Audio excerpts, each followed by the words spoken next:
دیکھیں پہلی بات تو یہ کہ اگر ماں باپ پیرنٹس وغیرہ زندہ ہیں تو ان کا بچہ ہرگز نہ لے، وہ ان کی کسٹڈی میں رہنا چاہیے، ماں باپ پہ تربیت لازم ہے، وہ کریں گے، آپ نہیں۔ وہ ان کو اپنے تمام بچوں میں پیار محبت کے سلسلوں میں ماں باپ پر عدل و انصاف واجب ہے، وہ اس سے محروم ہو جائیں گے، کیونکہ جب آپ کسی کا بچہ لے لیتے ہیں، جیسے ابھی ایک بچی کا معاملہ ہوا، اور ایسے کئی میرے پاس مسائل آئے ہیں کہ جب بچی چلی جاتی ہے یا بچہ چلا جاتا ہے، کسی کو آپ دے دیتے ہیں، خود گھر والوں سے میں کویسچن کرتا ہوں جو ایسے دے دیتے ہیں کسی کو بھی، وہ غور کریں اپنے جو موجود اطراف میں بچے ہیں ان کے اندر جو محبت آپ کو محسوس ہو رہی ہے، اور جو 15 دن بعد 20 دن بعد یا 6 مہینے بعد آتا ہے آپ کی سگی اولاد ہے، اس کی طرف قلبی میلان کے بارے میں آپ خود غور کر لیں، کتنی کمی آپ کو محسوس ہوتی ہے، ایسا لگتا ہے اجنبی آ گیا گھر کے اندر۔ اور بھائی بہن بھی بعض اوقات پریشان ہو جاتے ہیں کہ اب یہ آ کے روم شیئر کرے گی یا کرے گا اور ٹائم لگائے گا، ایک یعنی علیحدہ ہونے کا ذہن بن جاتا ہے، تربیت ان کی کر نہیں پاتے ہیں، اور اس طریقے سے بعض اوقات بعد میں پھر بڑے اجنبی قسم کے معاملات، حتیٰ کہ میں نے یہاں تک دیکھا ہے کہ وراثت سے محروم کر دیا، بھئی ہم نے تو تمہیں دے دیا تھا نا، اب تمہارا کچھ نہیں ہوگا، ہم آپس میں بانٹیں گے۔ یہ ساری خرابیاں ہوتی ہیں معاشرے کے، جو بعض لوگ جب ہم اس قسم کی باتیں کہتے ہیں اس پہ فوراً اگینسٹ کوئی کلپ بنا کے ڈال دیتے ہیں، جی لے پالک تو جائز ہوتا ہے، جائز تو ہوتا ہے، ذرا معاشرے کے اندر دیکھیں ہو کیا رہا ہے۔ ایک مفتی کا کام یہ ہوتا ہے کہ اپنے عرف کے اندر وہ چیزیں دیکھے اور اس کی نشاندہی کرے اور اس کے مطابق حکم شرع کے اندر تبدیلی پیدا کرنا، یہ ہمیں اختیار شریعت نے دیا ہے۔ یا ایھا الذین آمنوا اطیعوا اللہ واطیعوا الرسول واولی الامر منکم، اولی الامر منکم میں مفتیان کرام کو شمار ہوتا ہے جو لوگوں کو کی تربیت کر رہے ہوں، احکام سکھا رہے ہوں۔ بہت خرابیاں پیدا ہو رہی ہیں۔ ہاں اگر ایسے ہیں کہ ماں باپ ان کے نہیں ہیں، کوئی یتیم بچہ ہے، آپ بالکل اس کو لے سکتے ہیں، پھر دیانتداری سے اس کی کفالت کریں، اور یاد رکھیں کہ 2.5 سال کے اندر اگر زوجہ دودھ پلا دیتی ہے تو وہ لڑکی اگر بچی لی ہے تو محرم بن جائے گی باپ کے لیے بھی، لیکن اگر نہیں پلایا یا کسی اور ذریعے سے اس کو محرمہ نہیں بنایا تو جیسی وہ بالغہ ہوگی اس شخص کے لیے اجنبی ہوگی، اور اگر لڑکا ہے تو اس ماں کے لیے، جس کو ماں کہتا رہا ہے، وہ اس کے لیے اجنبی بن جائے گا، یعنی پردہ واجب ہوگا۔ اس چیز کا اچھی طریقے سے آپ خیال رکھیے۔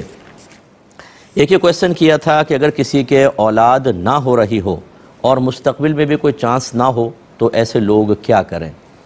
دیکھیں پہلی چیز تو یہ کہ صبر کریں اور صبر کے ساتھ چلیں۔ اللہ تبارک و تعالی نے ازل سے ہی یہ تقسیم فرما دی ہے، قرآن میں وہ خود ارشاد فرماتا ہے وہ جس کو چاہتا ہے لڑکے دیتا ہے، جس کو چاہے لڑکی دے، جس کو چاہے دونوں دے، اور جس کو چاہے کچھ بھی نہ دے بانجھ رکھے۔ تو یہ بہت سارے ایسے ہوتے ہیں لوگ کہ ان کے بچے نہیں ہوتے، تو اس میں کوئی مسئلہ نہیں ہے، اگر بچے نہیں ہیں کوئی بات نہیں، آپ صبر کریں۔ اچھا دوسرا طریقہ یہ ہوتا ہے کہ جی ایسے کچھ جدید ٹیکنالوجیز آ گئی ہیں کہ اس میں مرد کا اسپرم لیا، عورت کا لیا، ایگ لیا اور کسی اور جگہ ملاپ کرا کے ماں کے رحم میں رکھ دیا،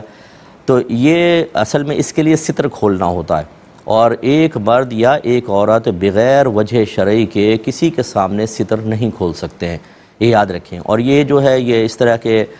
ٹیسٹ ٹیوب بیبی وغیرہ کے معاملات کے لیے ستر کھولنا یہ صحیح شرعی ضرورت میں آتا ہی نہیں ہے، لہذا گناہ گار ہوں گے۔ ہاں اگر فرض کر لیں کسی نے اس کے باوجود کیا اور حمل ٹھہر جاتا ہے، بچہ ہو جاتا ہے، وہ طیب اور حلال ہے، بشرطے کہ اسی شوہر اسی بیوی کا ہو، یعنی اسپرم اور ایگ۔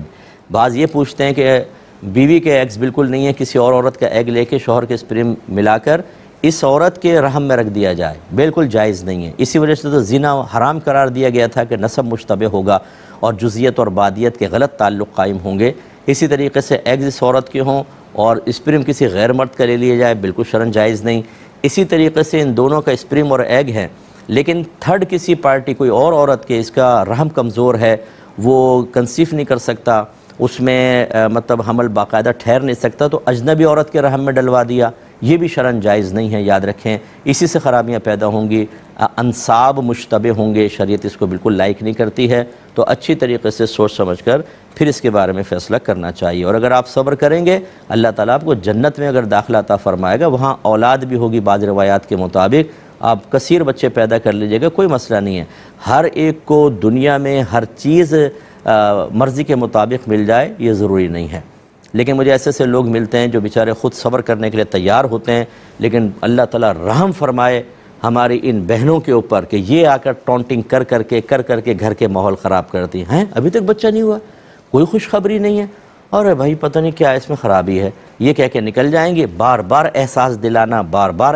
دلانا، یہ مطلب یہ کہ نہیں ہونا چاہیے۔ ہمارا اسلامی ملک ہے، ہم اسلام سے تعلق رکھتے ہیں۔ باہر کے ملکوں میں دیکھیں اگر اولاد نہیں ہو رہی کوئی بات نہیں، ایک بیٹی ہوئی کوئی بات نہیں، بیٹے کی کوئی تمنا نہیں ہے، بیٹا ہو گیا چلو بہت اچھی بات ہے۔ وہ لوگ ہر طرح کے حالات سے کمپرومائز کرنے کے لیے تیار ہیں، اور ہم شریعت کے طریقے پر چلنے کے لیے نہ تیار ہیں، نہ اپنے رویوں، اپنے جذبات، اپنے احساسات کو اس کے تابع کرنے کے لیے تیار ہیں۔ ہماری مرضی پوری ہونی چاہیے، مذہب کچھ بھی کہتا رہو، تو اس لیے یہ مناسب نہیں ہوتا ہے۔ کویسچن کیا تھا کہ اکثر لوگ اپنے سر پر یا اپنے بیوی بچوں کے سر کی قسم کھاتے ہیں اپنے سر پہ ہاتھ رکھ کے اپنے سر کی قسم کھا لیتے ہیں یا ان کی کھا لیتے ہیں، تو کیا یہ شرک ہے؟ نہیں، یہ شرک نہیں ہے، بلکہ عربوں کے اندر غیر اللہ کی قسم کھانا بھی معروف ہے۔ عزت کی قسم، تمہاری عمر کی قسم، اس طریقے سے وہ الفاظ استعمال کرتے رہے ہیں، اور خود نبی کریم صلی اللہ علیہ وسلم کے سامنے ایسے لفظ استعمال ہوئے ہیں، لیکن آپ نے اس کو شرک وغیرہ قرار نہیں دیا، ورنہ آپ اس پر توبہ کرواتے۔ ہاں یہ ضرور ہے کہ یہ کوئی شرعی قسم نہیں ہوتی اس طرح کہنے سے، اور نہ اس